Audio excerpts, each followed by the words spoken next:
Պարոն Մինասյան ասում է, որ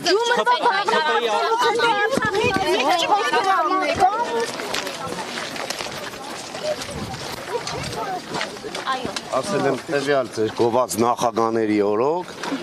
Արցախ ենքան վատ տեղ են դարձրել, որ գյումրեցիները փող են տվել, որպեսզի Ղարաբաղում իրենց երեխաները չծառայեն։